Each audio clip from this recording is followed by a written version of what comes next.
Welcome back to Blitz and Bloom. This show is about the human side of football, the part of the game that lives underneath the helmets, the highlight reels, and the headlines. Nathan Rourke has become one of the most talked about quarterbacks in Canadian football. The hometown kid, the Canadian quarterback, the record breaker, the one who left to chase the NFL dream and came back to a league already watching him. Few players in this country have carried the weight of expectation the way that he has, not just to be good, but to represent something bigger. A different story for Canadian quarterbacks. But the interesting thing about Nathan isn't just the throws, the numbers, or the headlines. It's the way he carries the role. The quiet confidence, the responsibility, the deep connection to the community around him. Nathan is not only the quarterback for the BC Lions, but also a quarterback of the community. And underneath all that is someone who thinks deeply about the game, about leadership, and about what it means to represent the sport in this country. Nathan, welcome to Blitz and Bloom. Yeah, thank you so much for having me, Tanya. It's been great chatting with you, and that's a heck of an intro. So thank you for that. You're very welcome. So before we get into the football side of your journey, I want to start somewhere a little bit different. When people watch quarterbacks, they usually see the helmet, the jersey, the wins, the losses, the highlights. But the person underneath all of that is usually a lot more interesting than the stat line alone. What is something about you that has absolutely nothing to do with football? That's a good question. For a long time, there was not much outside of football. I think getting married and growing up a little bit has changed that a little bit for me. I would say my wife and I love trying new foods. I would consider ourselves to be pretty adventurous and foodies and people who like to explore the culinary scene a little bit. So we've definitely been enjoying that here in Vancouver. And whenever we go for vacations, we're definitely looking for the best spots to eat. So that's something outside football that people might not know. Is there any favorite go-to restaurants that you've discovered in Vancouver lately? Yeah, there's definitely been some. One of our favorite ones in Vancouver, Ask for Luigi, a little pasta spot. I don't know if you know that one. That one's really cool. A lot of little Italian spots around here where I'm living at too. There was one place, I'm forgetting what it was called. There was one place that we went to for our Valentine's Day this past year, which was really, really good. I'm going to have to circle back on what what that one's called, but that was a really good one, and that was, again, on suggestion. When I moved into the area that I'm in now, I talked to Giulio Caravata, and I got all the recommendations from him, and we've just been checking them off our list, which has been really fun. So that's been a good time. Is there a food that you were adventurous enough to try, but once you tried it, you were like, this is not for me? Yeah, like things like some of the Asian cultures, some of like the squid and octopus stuff, like that stuff looks really weird. It feels really weird too when it's in your mouth. So that stuff, yeah, not a huge fan of the octopus stuff. That's fair. I also feel like sometimes things like that, if you have it cooked poorly once or like it's not really good, then you're much more hesitant to try it again later on. You can have a bad experience and that can mess it up for everybody. Yeah, absolutely. Okay, so now I want to rewind the story a little bit and talk about little Nathan. So long before the CFL, before Ohio, before all the headlines. How old were you when you first started playing football? I was way too young. I was about 7 when I started playing tackle football. Started playing flag when I was 6. My brother was even younger. We played together. My brother Curtis, we were on the same team at the youngest division in Burlington Minor Football Association. I was 7, he was 5. So that's very, very young to be putting on pads and a helmet. He was one of those kids though that he put a helmet on and it looked like he was gonna fall over.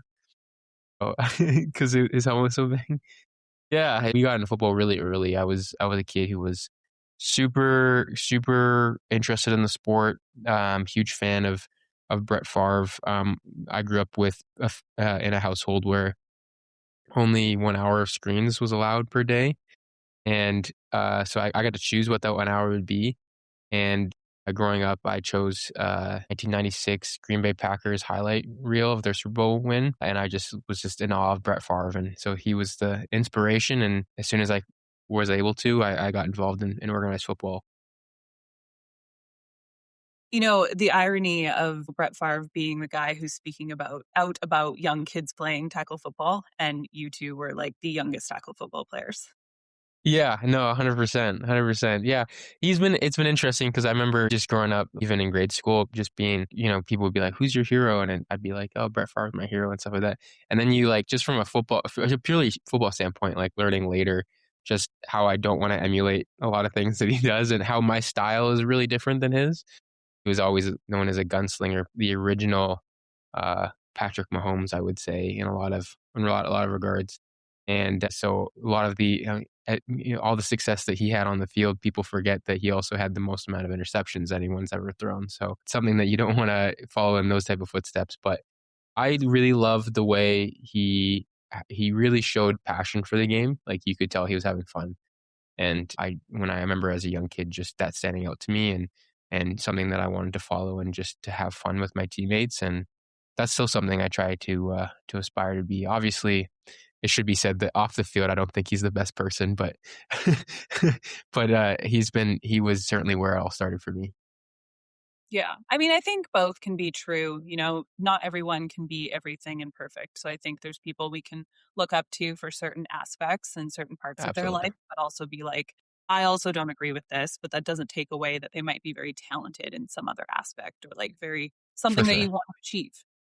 And have you always played quarterback?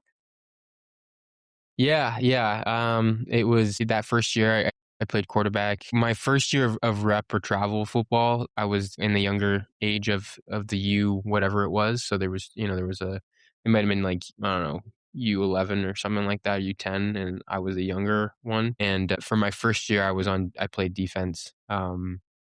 Uh, because the older guy was a quarterback. There was an older guy playing quarterback. But since then, I never really did. I did get into one game as a safety in my grade 9 year, but I didn't go very well. So I didn't play much after that. So yeah, I have very limited experience at other positions.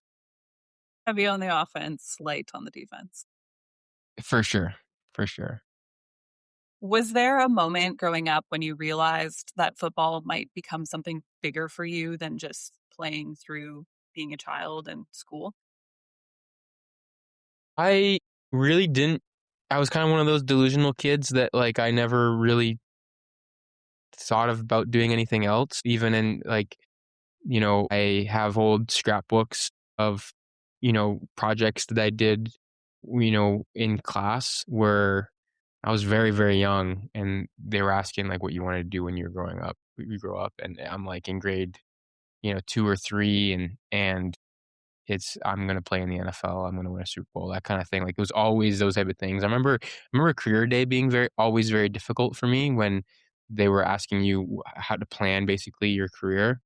'Cause I just didn't nothing ever like, I mean, obviously, as a young person, there's a lot of uncertainty at that time anyways, but I just remember what I wanted to do was never really one of those options, and just thinking that I've I didn't ever really wanna have a plan B, and so I've always been that kinda way, and so I'm glad that I made it work.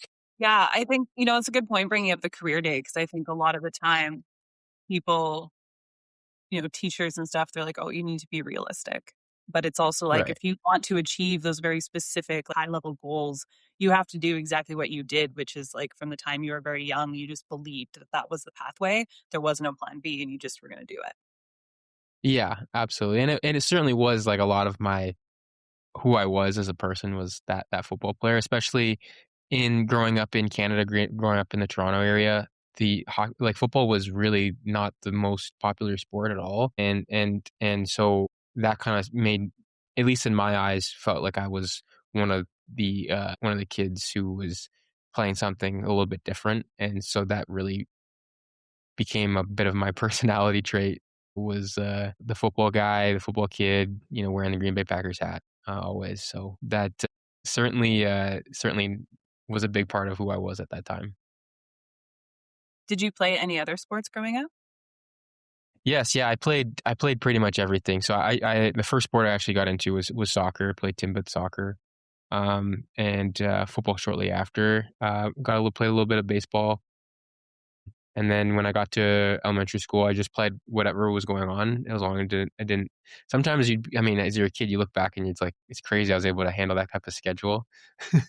But yeah, I'd be playing football. I always played football in the fall, sometimes in the spring. But if there was volleyball going on at the school, I played volleyball. If there was cross country on at school, track and field, um, whatever it was, I was playing it. So, um, I'm a big believer even now of playing as many sports as you can um, as long as you can. Oh, of course, basketball. Basketball is my second favorite sport. So I played basketball all the way through high school, and I miss high school basketball quite a bit. That explains a lot. I mean, especially having basketball as your main sport, just like your quickness and your like agility. I think a lot of the times, even younger, you see like the person like you who played quarterback from the very beginning. It's like, oh, he's a quarterback. Let him like throw, and that athleticism sometimes gets lost in there.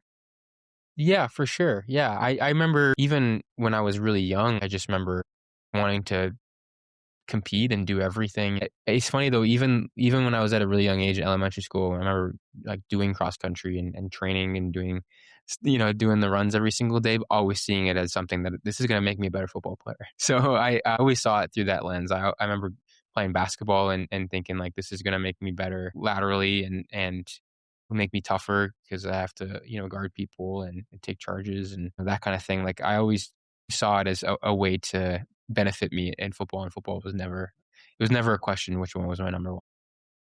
Absolutely.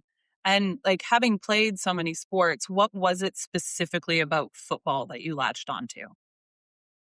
Honestly, I think I've just really loved the quarterback position. That's why I haven't really messed around with too many other positions is to me there is a unique challenge in the quarterback position that is truly unique, and it just doesn't really exist anywhere else. The balance of the physical aspect of throwing a football with the mental aspect, the chess game that goes on, making the right reads, the decisions, but then also like the leadership aspect, that type of thing, I think is very, very interesting to me, always has been. I think also just as, selfishly, like you touch the ball every play. So even if it's a run play, at least you did something. I think, at the same, it's the responsibility and the pressure and all that type of stuff is just, it's just fun. And it just doesn't, I think there's certainly comparable other positions in other sports, but just not the same blend that the quarterback position has, and it's just it's been a lifelong joy to pursue. Football really is, like I always say, every other sport is kind of the same with a different ball or a different stick. The concept of basketball and hockey and soccer is roughly all the same, but football is vastly different than any of those. Yeah, sure. It's certainly more complicated.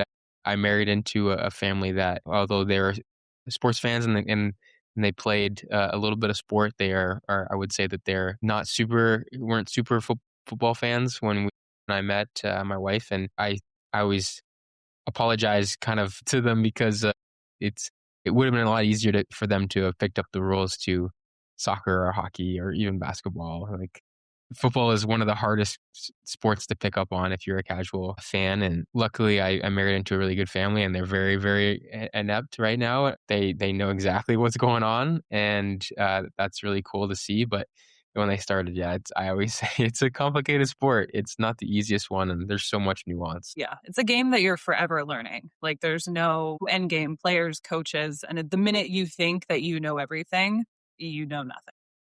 Yes, 100%. Well said. So when our paths first crossed in 2022, the first thing I noticed about you was how serious and locked in you were on a daily basis. Like you always were showing up, and I admired and understood it so well. Very much that like quiet leadership style. However, over time, I learned that the media and people on the outside looking in here and there took a little bit of issue with it or kind of just had a different perspective. And you've spoke before about how the NFL kind of sucked some of the fun out of the game just because, every little misstep was magnified and everything was just more consequential. And then coming into last year, mid-season, you said, you wanted to have more fun in the game. What exactly did you mean by that? Yeah, like you said, in the NFL, I think I was in a position where every mistake was magnified, and I was in a position where I every rep really mattered, and if I felt like I was kind of got sucked up in that, and I got cut 6 times, 3 by the same team, and in a very short amount of time. So I felt that, and when I returned to the CFL, I came back to a space where I had a lot of success, and the expectations for myself, both internally and externally, I guess, were very very high, and because I knew that I was capable, and I kind of overestimated how much that NFL experience had taken a toll on me. So in 2025, when I was given a huge vote of confidence by the organization and was able to kind of figure out some things in my personal life a little bit better, my goal was just to fall in love with the game again. That I had, for all the reasons that we've kind of mentioned a little bit, as a kid watching Brett Favre, being around his teammates, having love for the game, showing that on the field. That was my goal every single practice, every single game. There was some games that I went into it saying like, I'm going to play for the 10-year-old version of myself, because how excited would he be that this is something that we're still doing. That was something that really stuck with me. And so whenever I got distracted and things were going on, outside of the game, that was a cue that I would always come back to. And yeah, it's still probably will be my goal in 2026. I think we're going into a similar situation. Obviously a little bit different, but expectations are high again, and you just want to be able to go out and just enjoy it. And the great thing about it is that I've got a coach in Buck Pierce that makes things fun for me, and because he enjoys it in that way. And we come to work and we got a smile on our face and we're excited to be together and to go on this kind of journey together. And that I've never felt that pressure that I had in the NFL, even though you could argue that I have more responsibility now in the start as a starter. But that's kind of what I meant there, is just kind of recapturing, the reasons why I was doing it and taking some of that burden that I was feeling in the NFL off. Kind of just reestablishing your, I guess, like goals with the game and how you want to exist in the game. It's, going CFL to NFL to CFL, I'm sure had some like whiplash with it of, For sure. everyone's expectations are different. And then you have people that are upset that you're leaving. And then there's people that are upset that you're coming back. And I can't imagine that that was an easy thing to navigate at any point in time. Yeah, I think I've always kind of prided myself on being someone who doesn't buy into that kind of external noise too much, but I think it does take a toll on you, and you want to be able to have people behind you and understanding things. And I think that there was certainly a good amount of people who did, but I think that's also a part of growing up as well and maturing as an athlete, is realizing, you know, there's only a select group of people that their opinion really matters to me, and those type of people, their opinion is not going to change over a win or a loss or a bad performance or a good performance. It's just going to be the same. So I think that I've had to kind of learn that as I've progressed throughout my career, and certainly that kind of journey will continue for the remainder of my career as well. Forever evolving. Yeah. You mentioned that you had a process where when things would get tough, you would say, like, what would 10-year-old me think? And thinking back to hmm that, was there any other tangible steps or changes you made in your day to day to help you reconnect with the joy of football? Yeah, I think, yeah, I've always been a super goal oriented person, but I think being more intentional with that kind of thing has been very helpful for me, making daily goals. And a lot of times those goals are not based on outcome, they're more process based. So like going into day one, I remember this past season many times just writing like smile more and being a great teammate. Like that's my goal for today. And that does has nothing to do with how I approach the game plan or anything like that. It's just how I'm going about the day.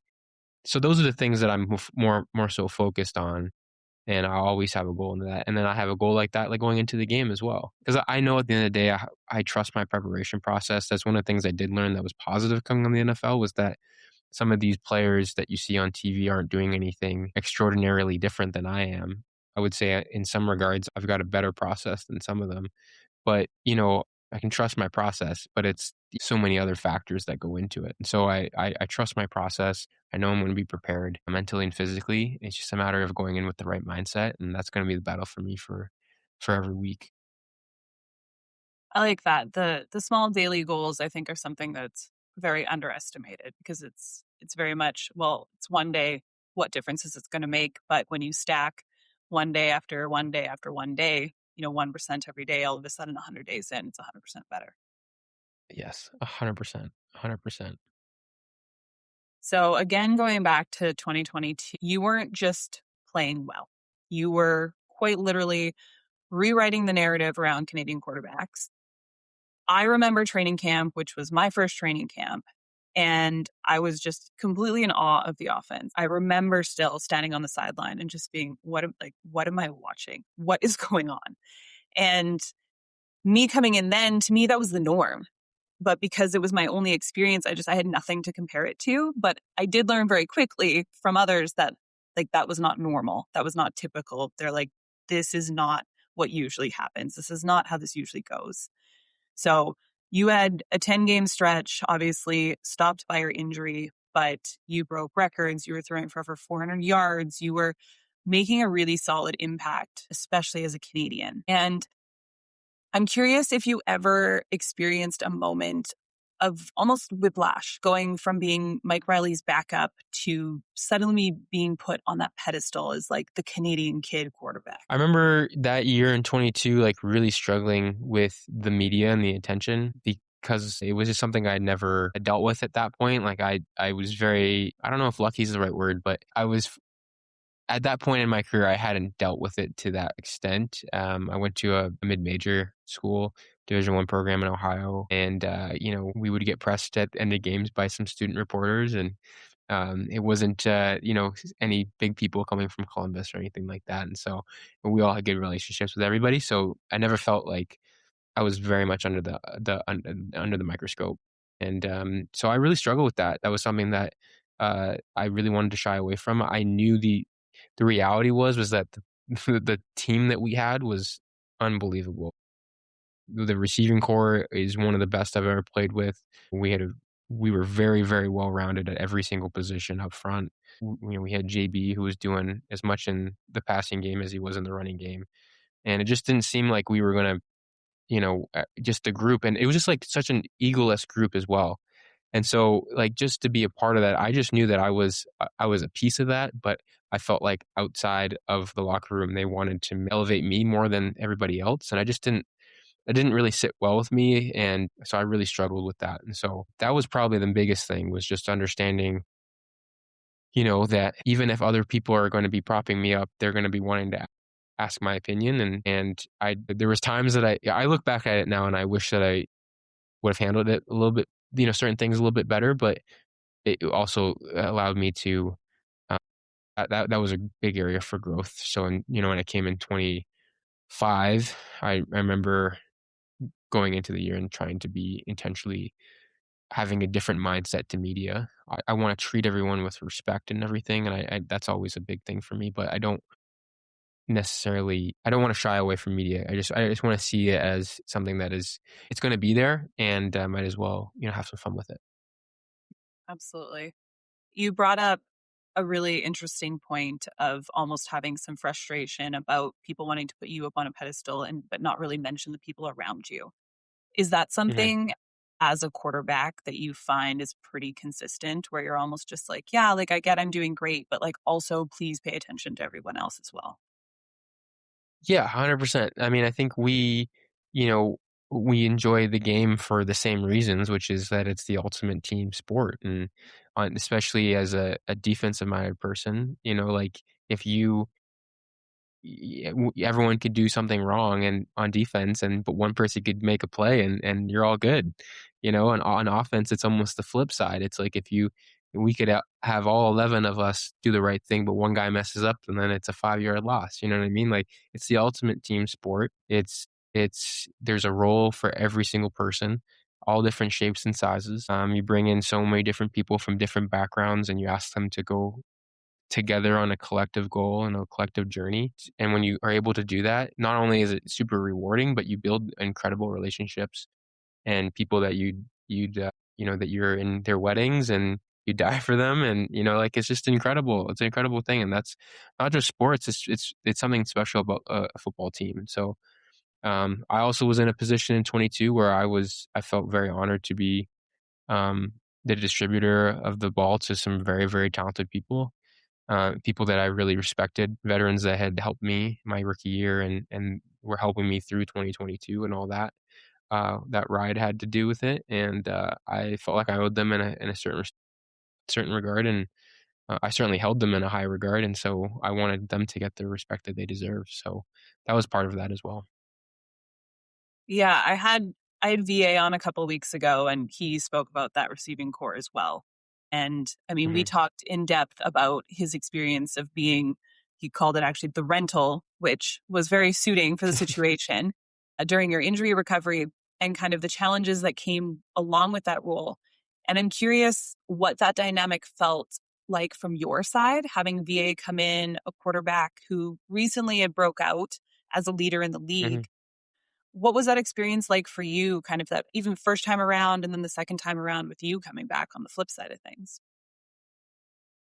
Yeah, at that time for me during the injury was another very frustrating time for me. It was injuries are never easy, but especially when I felt like at that time we had so much there was so much at stake, and so that was a very deflating injury for me and really brought out a very ugly side of me where I was very I don't know, I just it was tough. It was a mental journey, uphill battle. VA stepped into a role and took it on all of it very, very well, like a true professional. And I think in 22 there was probably more that I could have done to learn from him. I certainly in 24 when I came back, I made sure that I was doing everything I could to learn from him and his leadership style. Obviously, the situation kind of you kind of needed to do that because it was his team, and so I was coming back and filling in. And I think again he handled the situation as professionally as he could. Difficult for both of us, and difficult for the locker room as well. So I don't know. It's one. It's a certainly strange how our careers have kind of have kind of crossed and we've supported each other, I think, in the best way we could. I think we're still very much on good terms, and I'm very, very fortunate for that. And because I think it would have been very easy for someone to go into see both of those situations as negative, but he's done it with nothing but grace, and he's a heck of a leader and a heck of a football player. And sucks having to play him so many times throughout the year that we do, because we know that he's always going to be bringing his A game against us. Was there anything that when you came back that you learned through experiencing being on the other side of things, basically where VA was when he came in, that in hindsight you were like, oh, like I never really thought of that from that perspective? Um, I think the biggest thing I saw from that was I appreciated his learning, like his style of leadership. I think I just had a greater appreciation for that. I think in 2022, I think it was a similar situation that I found myself in 24, when you're like, you don't really want to step on anyone's toes, and you just want to, you kind of want to keep the status quo what it was. So in 22, I think he was just trying to keep the everything afloat, for lack of a better term.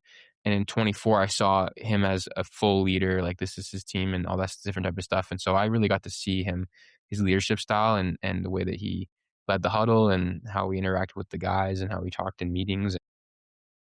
It really honestly echoed a lot of things that I had seen from players like Trevor Lawrence and Daniel Jones and Kirk Cousins and guys who had led their teams in a way and been that kind of vocal leader. I think that was something that in 22, I just wasn't very much a vocal leader. I think that's something that's changed, and I credit VA for my evolution a little bit in that regard. Yeah, I think after kind of speaking to both of you a little bit more in depth about it, it's the two of you actually complemented each other so well because I would say your natural leadership style is kind of on opposite ends of the spectrum. Like VA is like the amp up guy, like the go, go, go. You're the like, do all of the back work, do all of the like preparation, be prepared, be locked in. And I think both of you kind of brought a little bit of the other out and kind of combined together and really pushed your careers forward and challenged yourselves as leaders as well. Yeah, I'd like to think so. I'd hopefully there's something positive that can come out of that, because it was a tough situation for everyone. I'm not going to deny that, but yeah, I've always considered myself as someone who believes in leading by example. I think that guys at the professional level can see through BS, and if guys just talking and he's not really backing it up, don't think that strikes the same chord.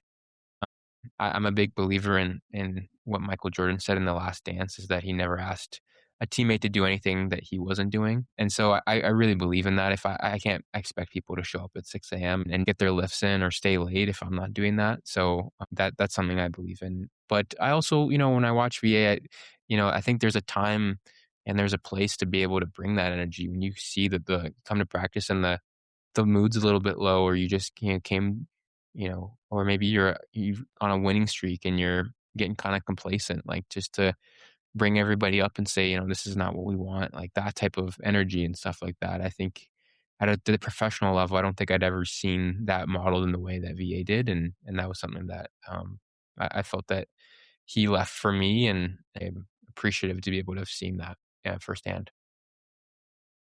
You spoke a little bit on your NFL experience, and I want to touch on that just a little bit. Mhm. So after 2022, you chose to pursue your NFL opportunities. You spent Mhm. time in Jacksonville, New England, the Giants, Atlanta. Of all of the teams that you were around, was there one that really stood out to you in terms of how they functioned? Yeah, maybe not in the most positive light. I was in New England at a very interesting time in their franchise. They were in a transition period, away from Belichick. I was there for that, and then obviously the when they drafted Drake May, that was my ticket out. So that was the end of the ride. So I just remember that there was just so much tradition and culture there, and it was very, very interesting to be a part of that organization, especially during that time. Um, eh, you know, obviously, the historicness the of being there for Belichick's last game was cool, but also like obviously being coached by him and some of his assistants, but being a part of a franchise that was so used to winning and then it wasn't working was very, very interesting. Something I always remember. Yeah, actually, that's a really unique perspective to have on it because I think, answering that question, it's very easy to be like, oh, well, this organization ran very smoothly and they did all of these things. But actually, to take something that most people actually won't have the opportunity to experience being around and like witness kind of the ending of an era and moving forward, I think is a really powerful and unique experience to go through. Yeah, I think what was interesting about times in the NFL was that I never really was on teams that were super successful. So you never obviously want to have a losing season as a starter, but to experience what losing is like and how people handle it, and maybe the not the ways to go about it as a critical leader on that team. I think all of my stops now, obviously I wasn't in Atlanta or New York and during the regular season, but in New England and Jacksonville, kind of seeing how to what's that like, and kind of maybe preparing for situations where it's like, we're on a bit of a skid here, but how do we get ourselves out of it? That's kind of how I look at that. Yeah, it's always so easy. Winning at the end of the day is easy. It's easy to be in that energy, but to be in the losing energy and to be able to get out of that, I think is one of the not solved challenges of sports. I think that's always going to be one of the hardest things to overcome and like how you approach that and how you move through it. So, very valuable for you, I'm sure, to just have all of those different perspectives and whether it's what to do or at least what not to do. For sure. What was coming out of the NFL, what was the thing that you realized you missed about the CFL once you returned? I mean, simply, I was just missing playing. Yeah, I was missing particularly just football. I was in a role where the I was the third quarterback in Jacksonville, and really for that year, uh, reps were really at a minimum. I'd get whatever the two didn't want, right? So sometimes that would be 2 or 3 reps, maybe a practice. And so I remember like after practice feeling like I hadn't done much of, I was doing way more standing than I had been doing throwing. And so, I would call my quarterback coach and be like, "Hey, do you want to jump on a call real quick?" And was I watch me throw, balls into this net for an hour, hour and a half after practice. And so I did that a lot. And then obviously,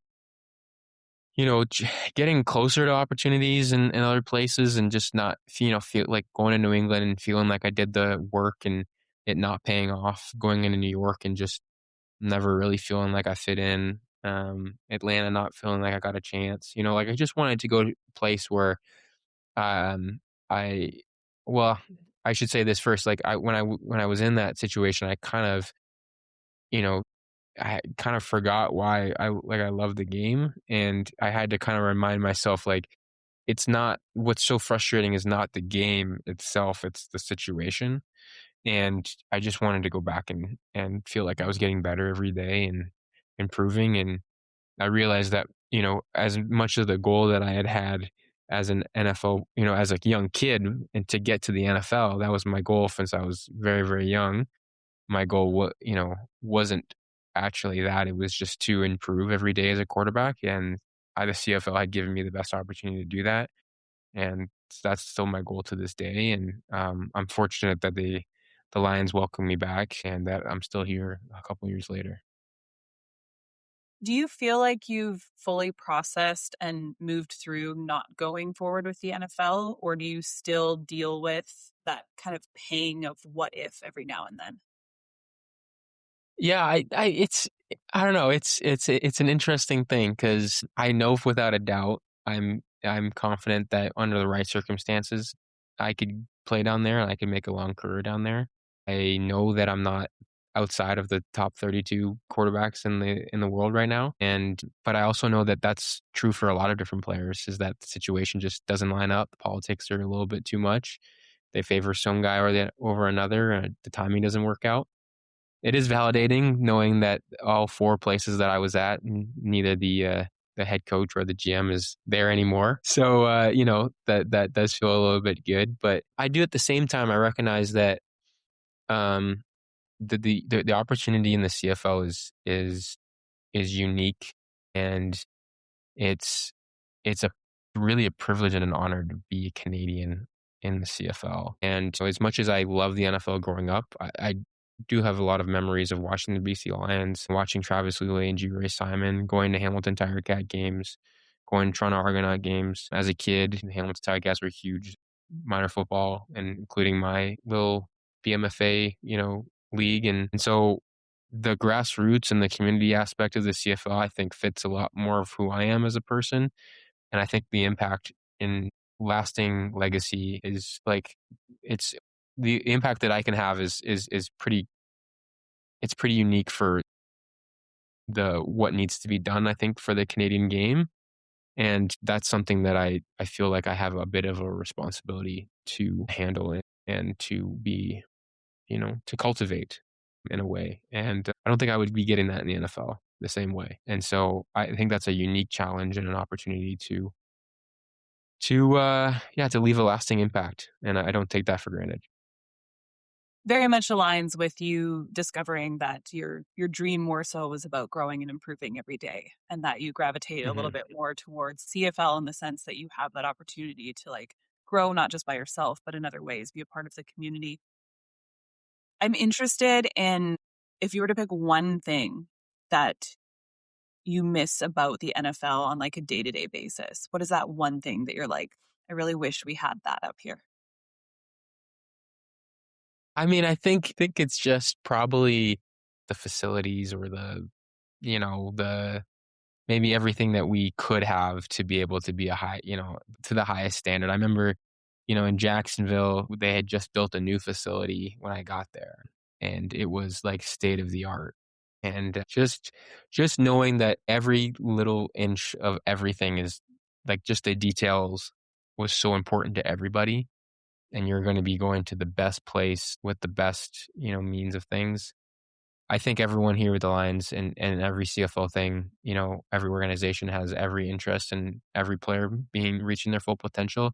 They just don't have the means. We're competing with so many other sports here in Canada that are more popular, and the markets are super saturated in some places. Hopefully, I think football is going in a great direction, and it's growing, and hopefully we can get to those things. But I think we certainly don't have the state of the art facilities that some of those NFL organizations had.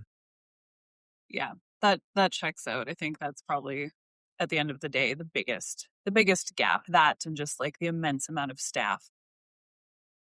Yeah, that too. That's a really good one. Yeah, the staff, they're just not enough. We have so many people in the Lions who are wearing multiple hats, and they're just saints for it. I'm sure you have a much a better perspective on that. As an assistant, right? Like you're doing so many different things, and you're asked to do so much more than you would ever do in the NFL, just because of the staff is different, and you probably, there's probably a bunch of people that wore EQ hats and AT hats, and then they were coaches, and then probably did a little bit of film and maybe a little bit of scouting as well. It's just like in the CFL, I really feel like there's some things to clean up in that area alone. But yeah, in the NFL, you have almost too many people in the film room at once that it's getting too many people talking. Yeah, I guess like they both have their flip side. It's like, too many people can make a decision hard to make, but you have lots of perspectives, but like less people means less perspectives, but also an easier decision to make. Yeah, and probably less sleep for some people too. Yeah, 100%. I mean, I think we're seeing, all these head coaching roles that are head coach, DC, GM, and I just, I know the money is the limiting factor and getting people to move from team to team, having to like promote to be able to speak with them. But you can't take 3 full-time roles and put them into one and expect anything good to come of it. I think one of the biggest things, the lowest hanging fruit right now for the CFL to fix that problem is just the coaching salary cap, and not grouping everyone under one umbrella. That's something that I know is brought up in those league office meetings in February. I just wish that they would be received in a different way that they have been in the last couple of years. Yeah, it would definitely go a long way to just it's a little bit of a shakeup, you get different views, different perspectives. People can actually become experts on what they're doing, not just putting fires out, which Absolutely. so going to personal growth, talking specifically about you. Mhm. Obviously, in the world as a high level athlete, the game is constantly forcing you to evolve, whether you want to or not, in order for you to stay relevant. What's a mindset that you've had to let go of because it no longer served you as a quarterback or an athlete in general? I guess we kind of spoken on a little bit about the media. I think that's been something. Um, I guess social media might be something else too. Like I've always been super against social media. Like I really struggle with that as a concept, but I think that it's just where it is these days. That's where people connect, and that's where things are, and that's how you build a brand outside of football or outside of sport. And it's really the easiest way for people to be able to connect. And so it's going to be here for the whether we like it or not. So I think that's been something that I just kind of had to change my mind around a little bit. Yeah, there's nothing else that I can think of without off the top of my head. What habit or skill was the hardest for you to build and maintain as a quarterback? Uh,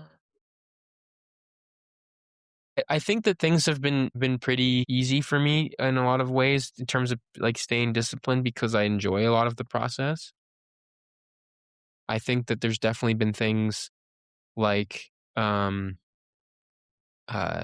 you know I think that, things like the weight room has not always been something that's been easy for me. It's been something that's been, when I was in college, I kind of grew to enjoy, but I also started weightlifting like very, very late. So like it kind of all makes sense in that sense. But I just never, I never, I, I always think to myself when you get to the grind of the season, when you start going, like, this is starting to feel like a grind a little bit. I'm sure that happens at different times for different people, depending on how the year's going as well. for me, whenever that starts happening, I remember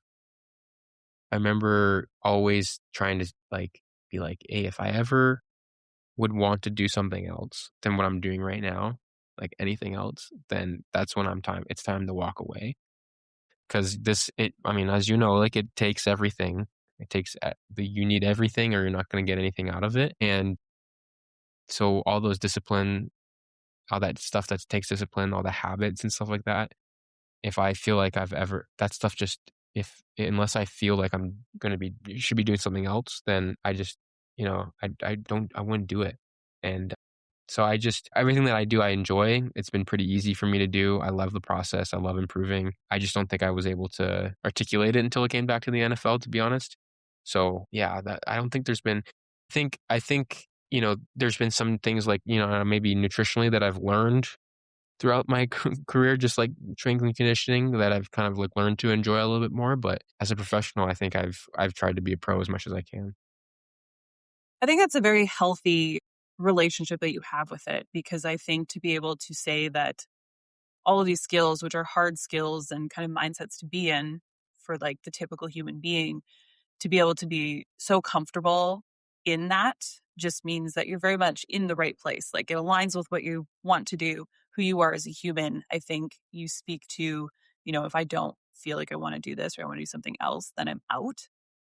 I think is a very healthy way of like recognizing what is for you at what time and when you've shifted and when you're looking for something new. And I think, unfortunately, in sports, a lot of people pursue sports out of the interest of other people or because they don't want to let people down. But then at the end of the day, they ask themselves and they're like, I don't really want to do this, but now I feel like I'm kind of trapped here. Yeah. Yeah. It's so interesting you say that because I came across so many people in the NFL like who didn't have that mindset, that same love for it the way that I did. I remember, at every level that I've ever played football at, I always look to the next level as being, okay, now I'm going to find people who love it as much as I do, who are going to put in as much as I do, and just being disappointed every single time. Because I genuinely, and I don't mean this in a braggy sense, but I, I just see the whole thing a little bit differently. I just take it a little bit more seriously, and I care about it just a little bit more.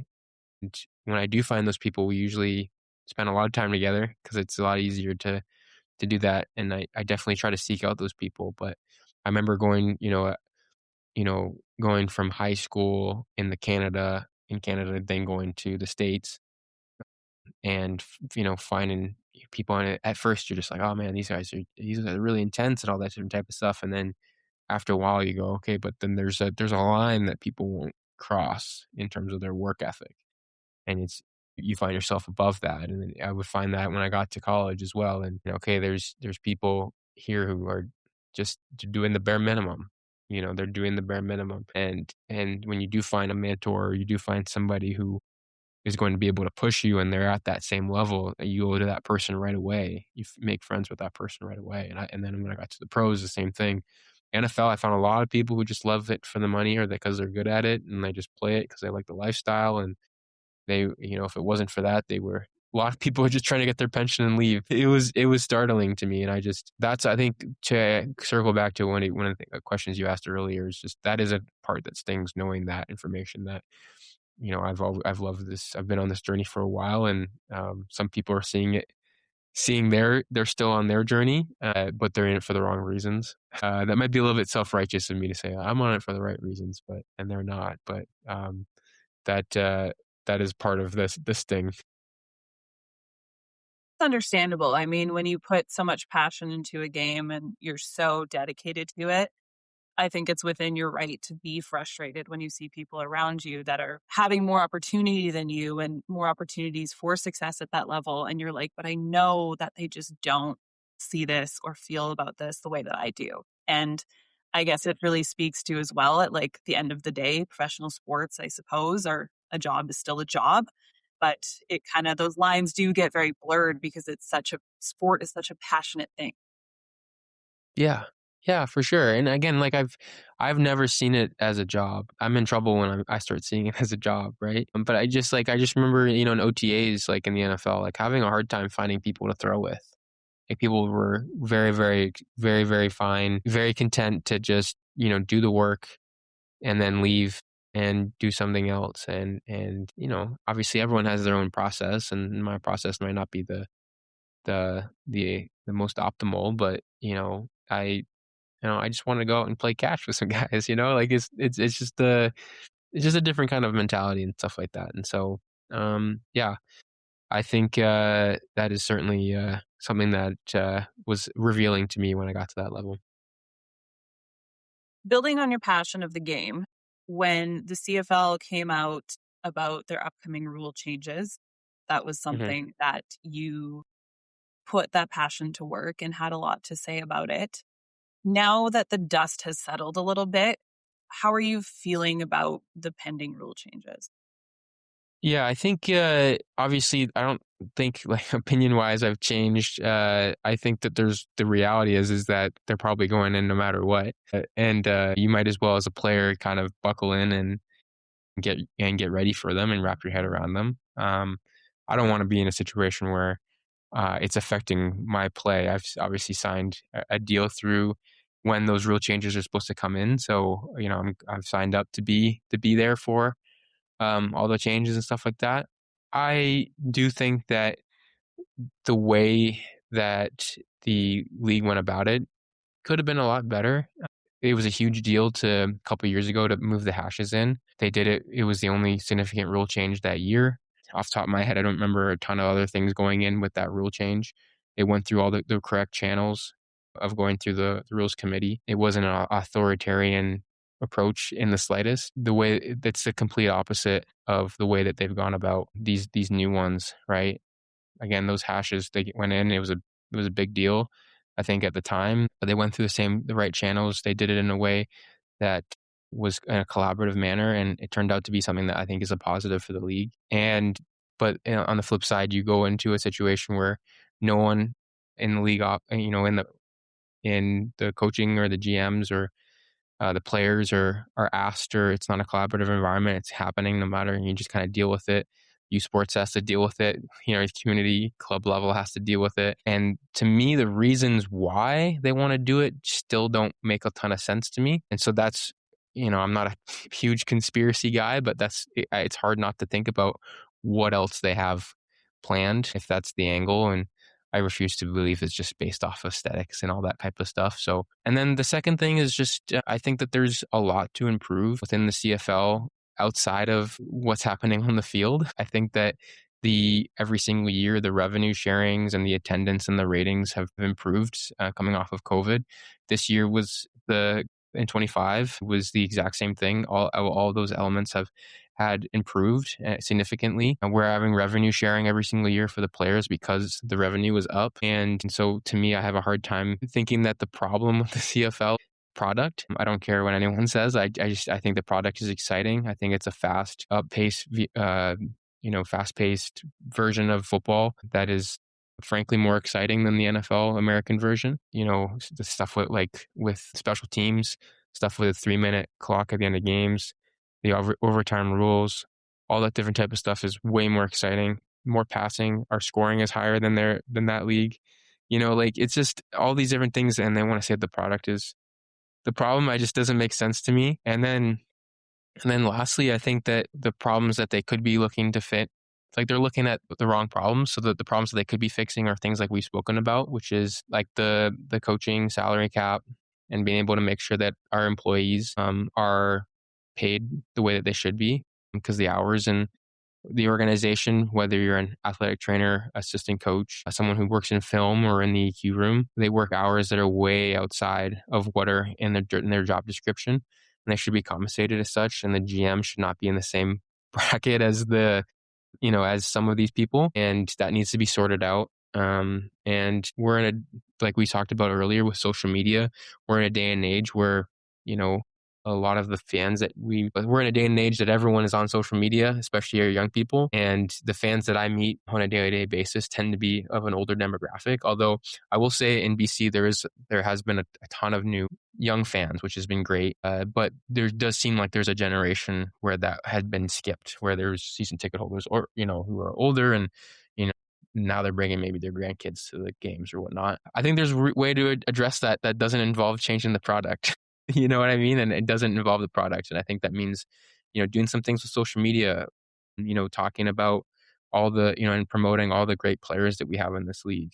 Outside of myself, I'm not just talking about me. We have amazing Canadians in this league, very exciting Canadians. We have a ton of exciting Americans as well. And we're a league that, it's a huge deal to have a global. Like the NFL doesn't have that. They have a global entry program, but you don't have to have one on the roster, right? Like so many great personalities from everywhere in this league that they could promote and they could get behind. And those are a bunch of things that you could do that you're not even touching any of the rules. Game's already exciting, and I'll continue to say that kind of stuff. I just think that I don't think necessarily that kind of stuff has been received in the way that I hoped. So hopefully, the fan opinion continues to be what it is and what it has been, which is for against the change, and we'll see what happens. Yeah, I think, and you speak to it quite a bit, is it was the process and how it happened. Like, rules aside, having it rolled out the way that it was rolled out is almost what made it worse, because everyone just felt like they were blindsided. It was a surprise. And then you go into the like justifications and the reasoning, and you're like, that doesn't really make sense. And I know for me, the first thing I thought of was, what about all the minor programs, the college programs that share these fields? How are these fields going to be switching their lines over, switching their field goal posts over in a timely manner? Like, that alone, all of a sudden, is going to limit field access to minor football. I already know that. So I just think about those things. And then, like you said as well, it's just, where are we putting these investments? Like, if we're investing in things, like if we were to take the time, money, energy that was put into making this decision and put it into a lot of other things that need attention, I think that would move the needle a lot further than switching up the rules. And at the end of the day, it's like you said, the product's just not the problem right now. It's how it's being promoted. It's, the volume of people, the staff that they have at head office, and what they're able to actually accomplish based on that. And honestly, when those rules came out, I'd been throwing around this idea of starting a podcast for a while now. And that was one of kind of the things that tipped me into really getting going on it, was that there's too many amazing athletes and too many amazing people in this league for people to not know about them. Like, when I'm out watching football and people are like, oh, I've never heard of Keon Hatcher, or I've never heard of James Butler. I'm like, how? Like, how do you not know about these athletes? And it was just kind of this like internal rage of like, no, like, these guys deserve a platform, and I'm starting from scratch, but I'm like, I want to just give more to the men that were so supportive of me and my opportunity, and really just like give back to the sport and try and build from the outside. Because if the head office isn't going to have the capacity to do it or the ability to, I'm going to try. I'm going to do my best. Yeah, well, I guess that's the one the positive that came out of those real changes then is this podcast. We got one silver lining so far. Awesome. So one thing when you are on social media, which I know you go on and off during the off season and in season, but I have noticed, and especially when you were in the States is when I noticed it the most, was that you really are truly supportive of women's sports. And I wanted to let you know that that doesn't go unnoticed. Like, even one simple post, one simple share, how that makes female athletes feel, it's hard to explain, but it's just, you feel solidarity, you feel support. And I know in 2025, when our girls program was going on at the Surrey facility, and I reached out to you to come out if you were available. And I know before that, when I asked the girls, I said, hey, like, what athlete from the BC Lions would you like to have out at the camp? And it was unanimous. It was Nathan Rourke. And I was like, okay, let me see what I can do. So we made that happen. And like, some of those girls were in disbelief. One of them specifically, Janice, who I know you just saw this weekend at tryout. Yeah. who is doing amazing, but to be She able to is. bring the girls that opportunity to work with you was so huge, and they still talk about it nonstop. Where does this interest in supporting women's sports come from for you? I'm just a sports fan. You know what I mean? Like I know it's a simple answer, but like I've never understood, all the arguments about it being, less exciting or, just I've just never understood that. And it's fun to be able to support athletes who know exactly what I'm going through and regardless of if they, if they're what league they play in, you know what I mean? And my wife and I try to go and see as many sports games in Vancouver as we can, whether it's the Golden Knights or it's the Warriors or if it's the Canucks, Canadians. We're gonna try to go see everyone. The Rise, it's a fun time with the Rise, and so like we're gonna go and see the games, and it doesn't really matter. We want to support local, and with football in particular, I think growing the game, if you're really focused on growing the game, you can't view it through a lens that only one group can have access to that. Like, I'm not the type of person where I love the game so much, but I want to keep it from everybody else. If you're just in the flag, like I still want you to experience a little bit of the game, even though that's not the game I grew up loving. I love the tackle version, but it's like, it's still football, you know what I mean? Like if that's the easiest way for someone to enjoy the game, like I want to be able to be behind that. And the reality is that as a professional athlete, I have a tremendous privilege. I'm very, very privileged, but also as a straight white man in this society, I have a tremendous privilege. And so putting those together, it's like I have an opportunity to recognize that, and then I have a responsibility to be able to help those who might not have it easier than I do. And when it comes to sport, it's a no-brainer to be able to try to um, do whatever I can to be able to give people the same opportunity that I did. There was no question for me when I told my parents I wanted to go play football. They were like, "Aren't you, X, Y, and Z?" Like I'm sure that was something in your journey. Trying to play tackle football, like that was probably something that was a barrier for you, right? Like I'm hoping to get to the point where we're not having those type of conversations anymore. We can just be, all right, you want to go play football? Let's go. And I think that we're getting closer, and that's really exciting for me to be a part of, to talk to people who are opening doors for people and just going in and working with the BC Flag League here.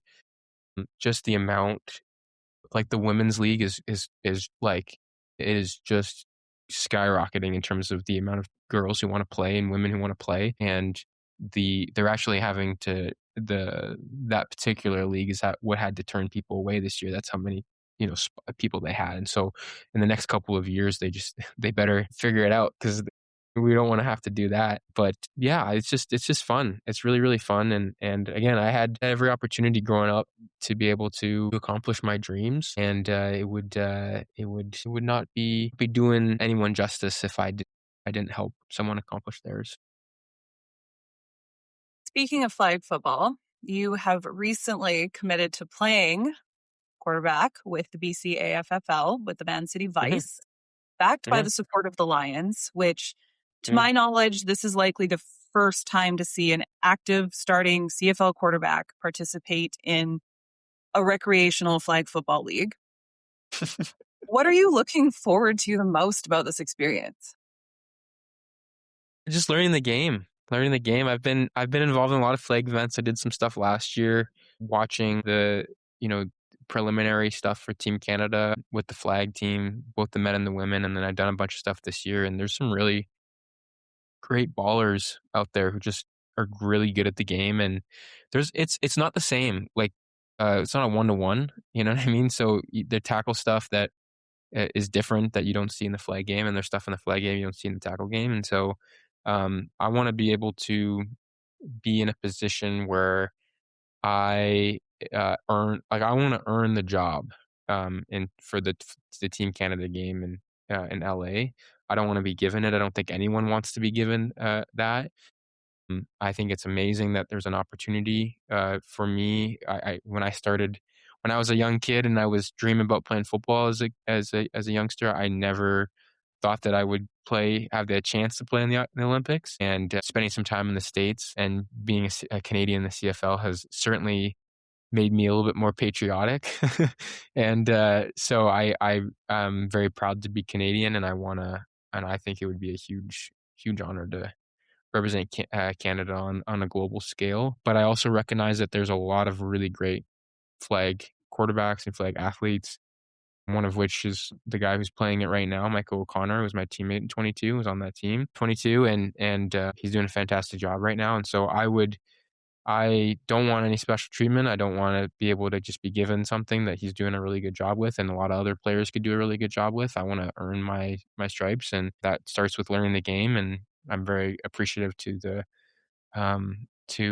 rec league here that for letting me just kind of crash on their league a little bit and learn the game a little bit, and learn from these great men and women who are already doing a really, really fun job, and have some fun and sling it a little bit. I'm sure everyone is very receptive and excited about this, except for probably every defensive player on every other team. I think it's gonna be okay. I think we'll see how it goes, but I know there's some really good players, and I've always said this, with the CFL and the NFL, like there's some people that are just better for one or the other, right? You're not going to see some wills in the CFL have much success in the NFL, but not every linebacker in the NFL could play in the CFL. Just the space and the speed you have to be, to the play, right? I think of players like a Sean Lemon or a Charleston Hughes. They were made for the CFL, to pass rush in the CFL. Just they're who they are and all that kind of stuff, right? And so I think that there's some players that are probably more suited to the flag game, and I think that's going to provide a unique challenge, and I'm looking forward to that. So I'm sure that I have a ton to learn, and looking at it as something that I'm really looking forward to.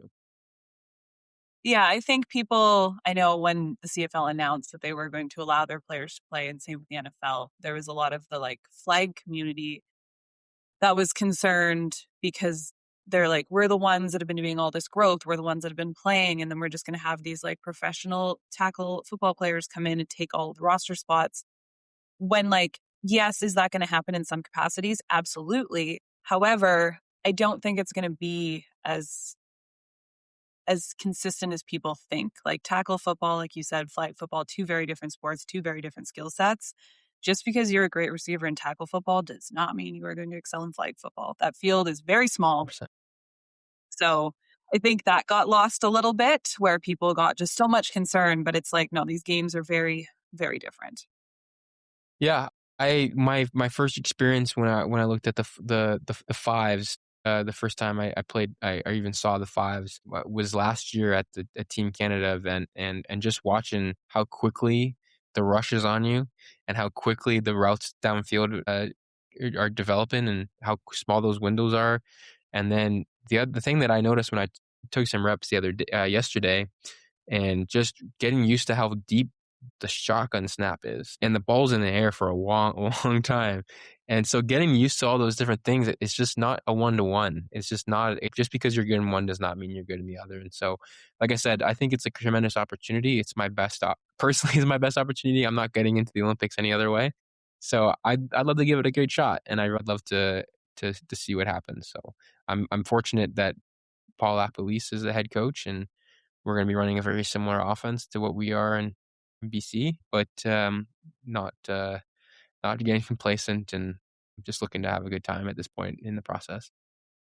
I'm very excited to see what comes out of it. I think even though it's flag football, the growth of that is for tackle football, and I think is a big supporting case in how football has kind of navigated that dip in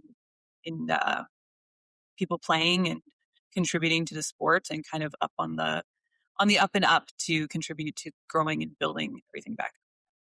Absolutely. So we're going to move into some rapid fire questions, which is a ongoing segment of my show. Okay. I feel the Lions have taken you through some pretty unhinged social media practices this past off season. I think it should be a walk in the park for you. Actually, okay, going cool. into that, what would you say of all the social media stuff you've done this off season? What has been the one that you're like, why? Well, yeah, we did the 12 days of Rourke thing, and so I was playing some like I was doing some like either Snapchat or TikTok games, and just yeah, that was certainly a weird one, but there were some really fun ones too. Like they did some really cool things, and the feedback that I've gotten from people is that they really enjoyed it. So our social media team is great, and they do a lot to put up with me. So, I appreciate them very much. Okay, so the rules of rapid fire is one sentence or less, no explanation, no justification, Okay, just quick fire okay, answer. And then okay, we're going to move into one final question to close everything out. Ready? okay. Yep. Favorite stadium to play in? Outside of BC Place in Winnipeg, A quarterback you love watching today? Matthew Stafford. Pre-game ritual you never skip? Changes every year. My routine is never set in stone. Interesting. Favorite post-game meal? Something sweet. Favorite way to spend a day off? Doing a whole lot of nothing. Watching TV or movies with my wife. One hobby you'd pursue if football didn't exist? Probably get way into golf. One thing that instantly puts you in a good mood? Yeah, being around my teammates, being around the guys. Best locker room DJ you've ever had? Man, trying Michael Couture. The most annoying defensive player you've ever faced? I have to say GP because I practice against him. I get him every all the time. But he's also he's also one of the best. I have to say he's also one of the best. I feel for VA having to now be on the other side of things and go up against GP in regular season. Yeah, yeah, for sure. What's the weirdest fan interaction you've had? I signed someone's ankle, leg, calf, and they made that into it's now a tattoo. Yeah. What's something quarterbacks are way too dramatic about? Probably getting hit out of bounds, like try and get something to do with unnecessary roughness. I mean, we're trying to draw a flag, so yeah. What's the Yeah. most irrational thing you've ever done after a bad game? Like not slept probably. Yeah. Like just like gone right to the gym or the field or something. What's the pettiest thing that motivates you? DMs or comments from people like strangers. What's the most overrated football tradition? Like I think being like a rookie hazing and stuff like that. I like to end these conversations by zooming out a little bit because careers are long and complicated and evolve in ways no one expects. When you look at your journey so far, everything from starting out to the CFL to chasing the NFL opportunity, what part of it are you the most proud of? I'm probably most proud about the my willingness and dedication to getting back on the horse when I've fallen off. Um, I before I got to the Lions, I honestly, now that I think about it, pretty much all throughout my career, I've been told no a lot, and I'm proud of the fact that I haven't taken that as a correct answer. Nathan, thank you so much for coming on Blitz and Bloom. I really appreciate it. Of course, thank you for having me. It's great to talk with you.